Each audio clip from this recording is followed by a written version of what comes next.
Today we're going to be checking in on my seeds and seeing how they're doing. We're also going to be moving them all, as well as the seedlings, into that little greenhouse back there. And there are a few of my plants that actually need a bit of potting up, so we're going to be doing that as well. And lastly, we're going to be checking in on my overwintered plants. So stick around and I'll show you all of that right after this.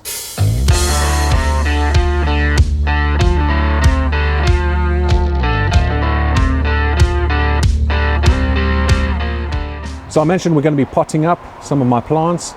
A few of them already have their second and third sets of true leaves, so they're ready to be potted up to the next stage. This year I'm doing things a little differently. I'm going down the hydroponic route for some of my plants, so you know about that already. Secondly, I'm going to be potting up a little differently as well. So normally I would pot up about 4 times when I pot up until I get to my final pot. This year I'm going to be potting up twice. And that's purely because I just have so many seeds this year, far more than I've had any other year. And it takes a long time to pot up these plants, especially when you're looking at 100, 120 plants. So this year I'm going straight from the seedling trays, like you saw me plant the seeds in, straight to a 1 liter pot. And when they're ready, they'll be then going into their final pot or into the raised beds that are inside the polytunnel. The other thing we're going to be doing today is potting up the hydro plants. And to do that, I'm using the Vaxa range still from IKEA into these little baskets, and you'll see how that'll work in just a few minutes. So let me get cracking here. I've already been working on this most of the day to get that greenhouse sorted out. There was a few logistics issues and I couldn't fit everything in, so we've managed to get around that and things are looking good. So let me get potting up, and when I'm finished, I'll take you for a look around. So I've gone now and put most of these into the new hydroponic sort of station, the bigger pots. But I just wanted to point something out with this seed system. I've been happy with it for the most part, but things like this bug me. You see that root over there? Quite a few of my plants did that. So basically there were 2 seeds in here, but even if there's just 1 seed in there, sometimes it's not able to push its root through the rock wool, and you end up having these sort of things happening. And this is one of my peri-peris, and it's a bit of a shame. Luckily I have another one here, but we can see there that unfortunately that one there is not going to make it, and there's not much I can really do about it. You know, I don't know why it happens. What I have tried doing, because I've actually planted some new seeds in another tray that I had, what I've done is I've pushed the seed in a bit further. I don't know if that's going to make any difference, but if you have any ideas of why this happens, you can see it's not just that one. We can see that it's kind of happened over here as well. But if you have any ideas of how to avoid that, let me know in the comments below. Let's have a quick look in here. These are the ones that I've potted up, and a couple of them not very happy. The water needs to get up to temperature. At the moment it's sitting at 16 degrees. That's the top temperature there. I've got this sitting inside there, so we need to get that temperature up a bit, and we'll get there. I've got a heat mat on this one, so that there is going to warm up the water a bit more. I do obviously have a heater in here too, but these ones up at the top here, I don't have a heating mat, but the light underneath here will generate a little bit of heat, and obviously heat coming up from there. So I'm hoping that the temperatures up here will also be pretty decent. But if not, I do have another one of these mats, and I might put it up there. So now it's time to move on to doing the soil-based plants.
So I've pretty much finished potting up, and most of the plants have now been put in. You can see them down the bottom there, and there's a few that I haven't yet potted up for a couple of reasons, but let me take you for a look around the small greenhouse and we can see what we've done. So we have a few of our plants that are underneath the LED lights, so we can see that up there. And I've got my GoPro doing a bit of a time lapse at the moment, because as you can see, a couple of them are not very happy right now, but they are recovering.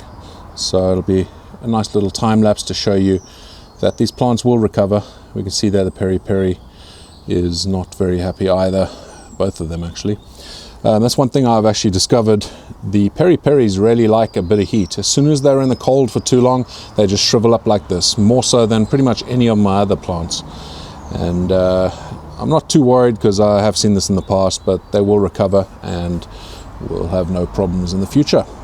But we can see there that one over there, the Vitali Gourmet Jigsaw, that one there was not really happy at all earlier. It had all curled itself up because of how cold it was where I was potting, but it's getting a lot better now. And there's a couple tricks you can do to help your plants along when they are like this, where they do shrivel up a little bit in the cold. And the best thing I find you can do is use either warm soil, or if you can't do that, if you don't have a space inside the house and your wife doesn't want to let you take the soil inside, what you can do is warm up some water. Make sure that your water is around 22, 23 degrees, and that'll warm up the soil when you water it, and it will help your plants to recover. And that's pretty much what I've done here, and the time lapse will show you how well that actually works. So you can't really see, but there are 25 1 litre pots underneath this T5 light over here. That's 4 2-foot bulbs, I believe. And I have pretty much the same setup on that side, although I don't have 25 plants under there yet. These are still ones that are germinating, or actually some that I have a bit of an excess of, so I might have to bin some of these. But I'm going to leave them for the moment, because we'll see how these others turn out. I'm still a little nervous about having these out inside the small greenhouse. I'm going to let you in on a bit of a secret. Don't tell Tony over at UK Here We Grow, because I don't want him stealing my ideas here. But basically, I like to keep my water warm. If we have a look over there, we can see that I have a small aquarium heater inside this bucket of water. So that will keep that water inside there at about 22 degrees, 20 to 22 degrees Celsius. And when I water my plants, I'm going to be using that water. So it doesn't just help when you're doing the transplant and help with transplant shock, but it also helps when you are growing at this early stage. It really gives them a bit of a boost. Chilies really like to have warm roots, warm soil, so this really goes a long way. And lastly, let's have a look at my hydro plants. There's definitely something to be said about the cleanliness of hydro. It was a heck of a lot easier and tidier and cleaner to pot up with these clay pebbles rather than soil and the mix that I'm using, but time will tell which ones do better. But at the moment we can see these are looking beautiful.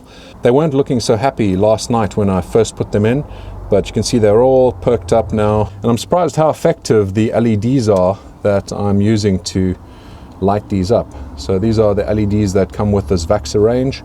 There's one up the top here and one underneath here. So those are looking good, and yeah, we'll see how they go through the season. I'm still a little bit skeptical, but I'm happy to be proven wrong. Soil versus hydro, but like I say, time will tell, and we'll see as it goes through the season. So I'm looking forward to the challenge. I'm enjoying the hydro experience so far. It's not as difficult as I expected it would be. I didn't think it would be this easy, but it's been pretty straightforward. I'm sure a lot of you have already seen my beginner's guide to growing peppers, and I'm already thinking about doing a beginner's guide to growing with hydroponics. And I don't think it's fair for me to start a series like that until I've had a bit of experience with it and I learn everything I can about it. So look out for that in the future. I definitely want to do something along those lines. I thought I'd give a quick update to my overwintered plants. This is my little ring of fire, and he's normally indoors up on the windowsill in a southerly facing direction, so it gets a bit of sun in the morning, and he's doing perfectly fine. We can see a lot of new growth over here and new little leaves. Everything's looking good. This is just still the same pepper from when I actually put him inside. But the only problem you do have when you have plants indoors is aphids and other little bugs potentially. But I've got aphids and that's not great. So I'm going to give it a bit of a spray with some neem oil, and that should hopefully kill them off. I have sprayed it before already, but I think it's time for another spray.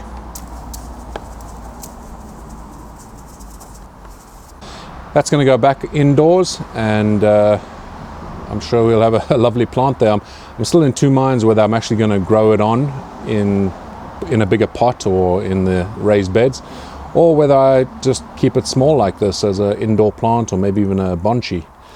Here are the plants that I'm overwintering inside the small greenhouse. They're not looking obviously as healthy as the one I have indoors, but still a little bit optimistic. We'll see how they go. I only had a small bar heater inside here, and that heater, it wasn't the greatest, so I fear that the temperatures might have got below freezing a couple times. So not the result I was hoping for, really. And honestly, I don't know if it's worth it to overwinter plants if you're having to run a heater like this, which is going to use up quite a bit of energy. If I have to run that all through the winter, that's just going to cost a fortune. And like I say, I don't really see that it's going to be really worth it, because these peppers grow pretty quick and pretty big throughout your single season. So yeah, anyway, like I say, there's a possibility that some could come back. This one here is still looking okay, although we can see not too great looking on the top here. This here feels dead, but again, we'll see how it goes. I'm going to keep them in here. I'm not going to bin them just yet. We'll see how they go in the springtime. We might get lucky. That's it for this video. Thank you for joining me, and we'll see you again on the next one. Bye bye for now.